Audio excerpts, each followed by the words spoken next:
Okay. So section number 1.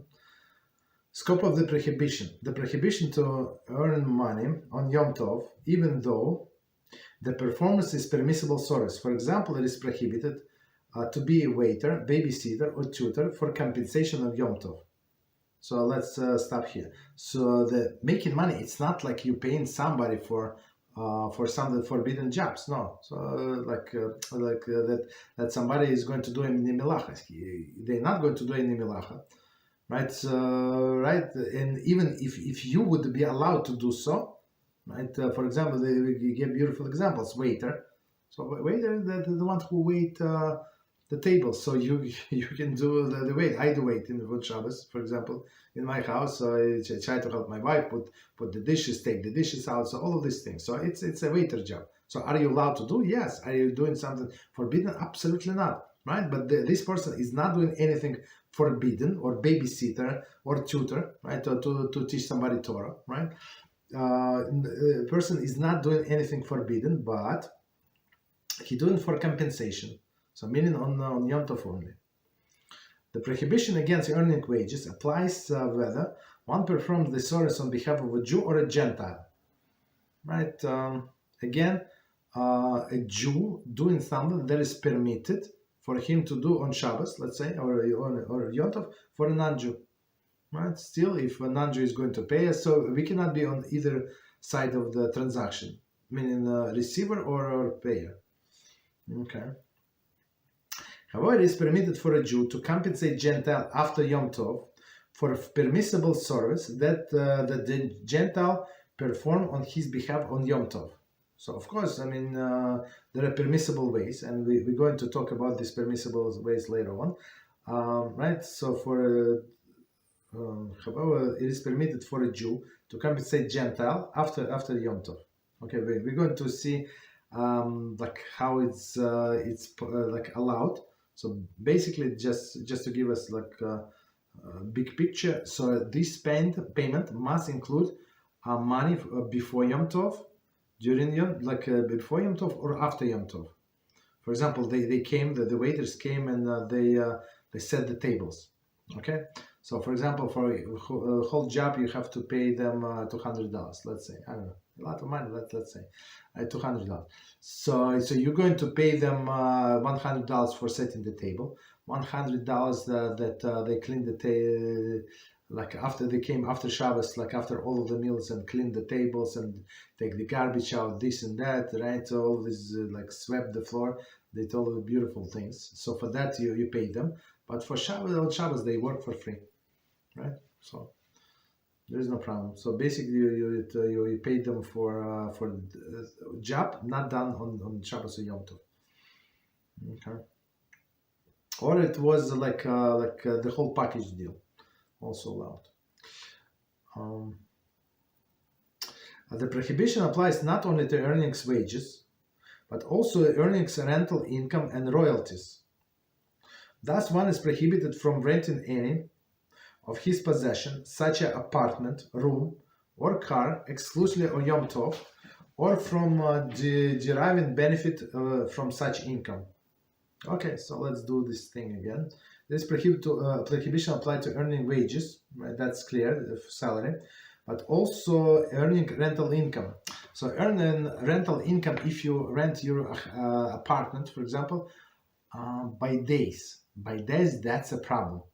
So if you say, yeah, you're going to stay 7 days, like separate, and per person is paying you for 7 days separate, that's the problem.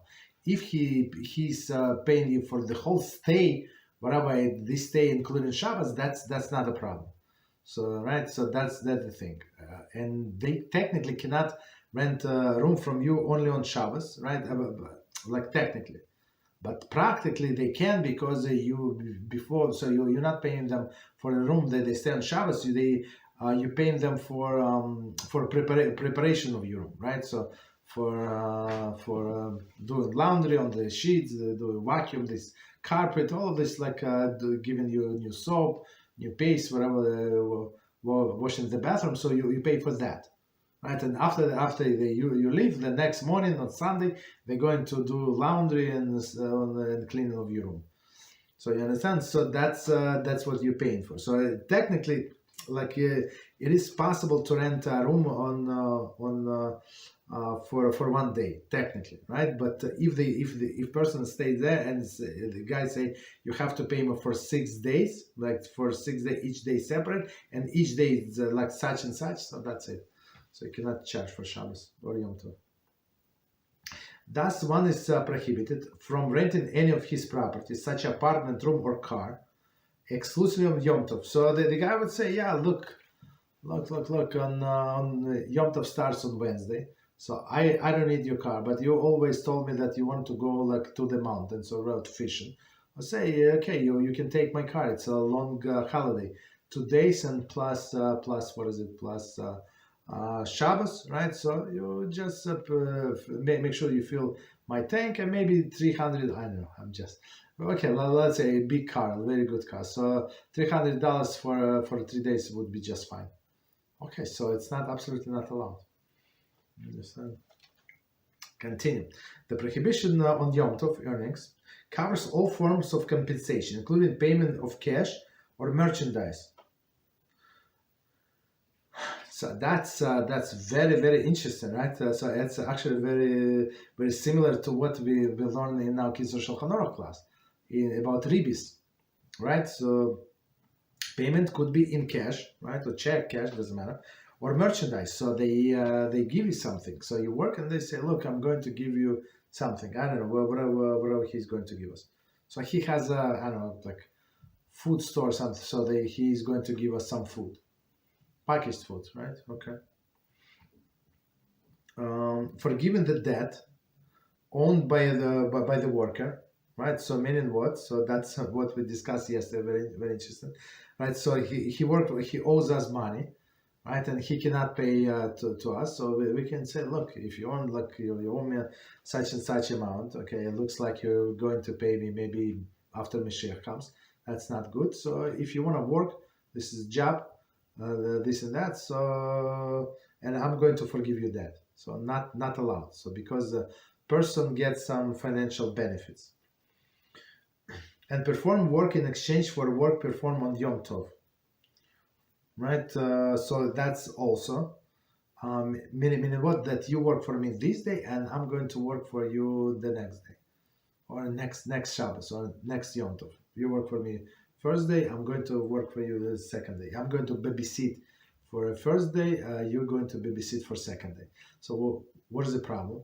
Right? The problem is that you feel obligated, right? So you have to pay like a payment or compensation that they babysit our children first day of Yom Tov. We're going to babysit their children second day, right? That's obligation. Obligation is a payment. And this job, it's, I mean, we're doing it for free, but technically, that's a job. Okay. However, it is permitted to compensate someone for the service by guarding something on his behalf.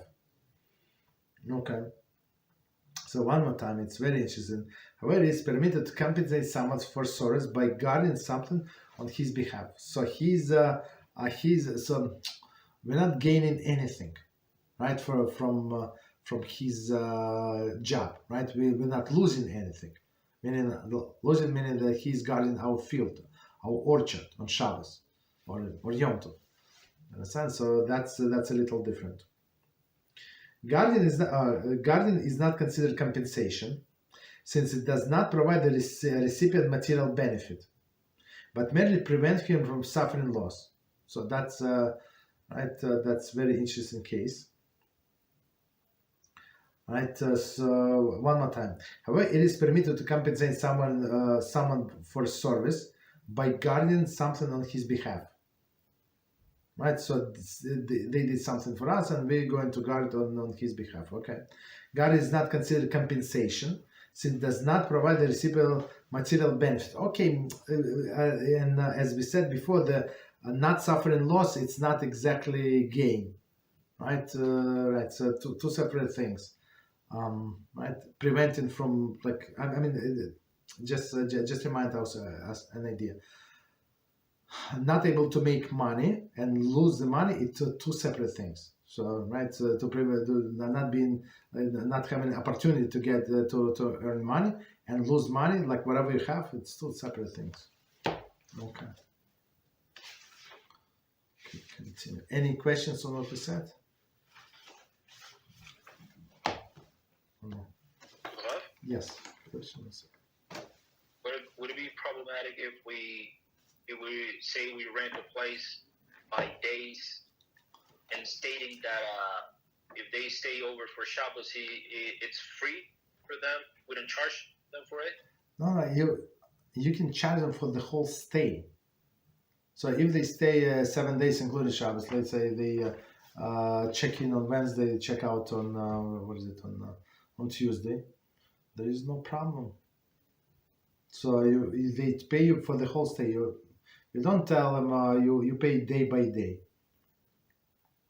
right? So meaning what stay as long as you want, right? And then at the end one day, of course, this is that's much, so you're going to pay for that. So in this case, it's not wise because you would not be able to charge for Shabbos.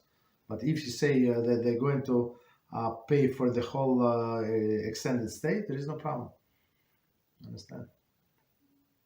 So don't separate Shabbos from other days. That's the thing.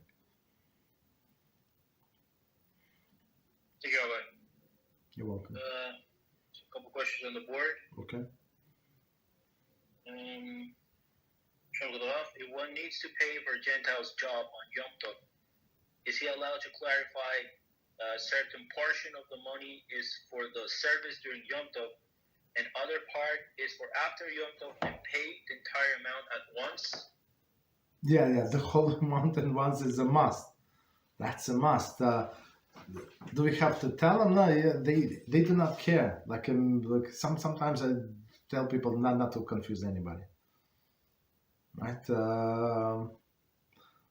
I mean, he worked, and you said, Mr. So and so, look, I heard you're a very good waiter, stuff like that. Yeah. So please come 6 p.m. and but the party is going to start at 8. He said, why do you need to put the chairs together? It could take me 20 minutes. Why should I come so early? I come at 7. He said, no, mister. I need you to come at 6 because at 7:20 there is a sunset. So you should be done, like for sure. Of course, he's going to come late, but for sure he's going to finish like before the sunset, before the Shabbos light, like as early as possible. You understand? So he does not need to know, but just try that it's very important. If you're not going to come by 6, don't bother to come. Ooh, wow. Understand? So people then they would understand it's serious. But if you're going to explain the Jewish law, they say please, you Jews are strange. Right? You know how many comments they left? You're strange. I say, go ahead, go watch the video about cats. I know, what are you you came to Syria's channel and Jews are strange? Of course they're strange. Okay. You're welcome. Next question says, is babysitting count as guarding baby on others' behalf? It's not only. I mean, it's a very clever question. Very clever question. It's not a guardian, but you even though it is a part of the job to guard the baby so it not fall out of the window, right, or not drown in a toilet or something. Yeah, it is true, but or not would not eat something dangerous. But the main part of babysitting is entertaining the baby. And I said, you play with the baby, you tell the stories, you read books and stuff like that. Put to bed, so that's the thing. So gardening, yes, it's a part, but not the main part. Very good question. So gardening is literally gardening. Somebody has what is it? The orchard, and there are sour cherry or something. So you know, if you're not going to be there, all of the kids from neighborhood, they're going to take everything. Like they're going to steal. So you have somebody you ask somebody to guard for you. Okay.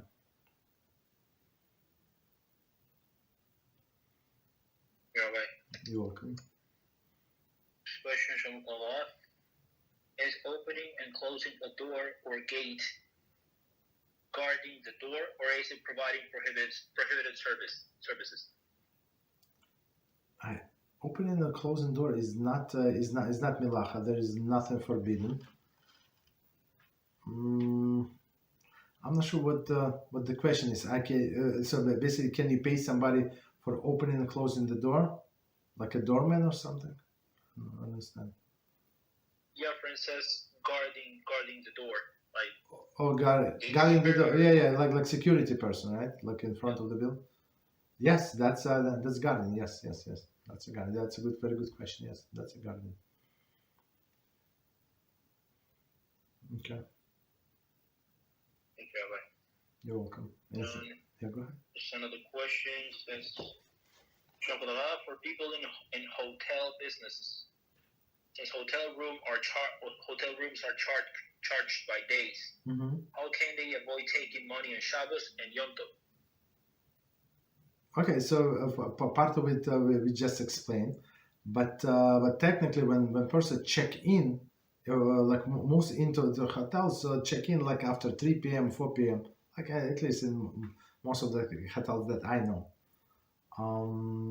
So in winter it's a little difficult, but let's say even in winter when you come, so we used to go like these Shabbatons, not like local, like the family Shabbaton, not everybody, like only us, right? So we would come in the winter and we say, yeah, we want to check in 2 p.m. So if 2 p.m. check-in is not up to 4, I say, okay, I know that, but we'd like to check in now. Okay, they so we would found the room, maybe not the best, whatever, not that was reserved for us, but that was just clean. Okay, so they give us that room. I mean, we do not care. Understand? But otherwise, you check in like before Shabbos starts, and as I explained, I don't know, another day. So in the U.S. or in other countries, like all of the countries besides Israel, like the checkout time like 11, 12 p.m. So on Shabbos. So meaning what? If you want to stay for Shabbos, you pay for 2 nights, guaranteed. Even Sunday morning, you're going to leave early, and you would be able. Even some people you leave early, like on Motzei Shabbos. But who cares? I mean, Hatal does not care. You can leave wherever you want, but you pay us in advance. You understand?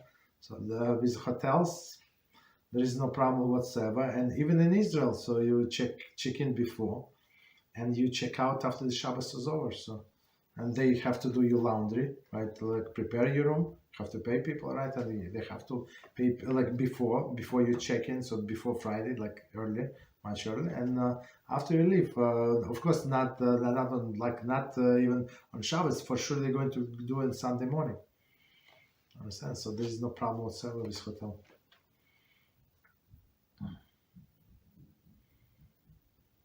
Thank you, Rabbi. You're welcome.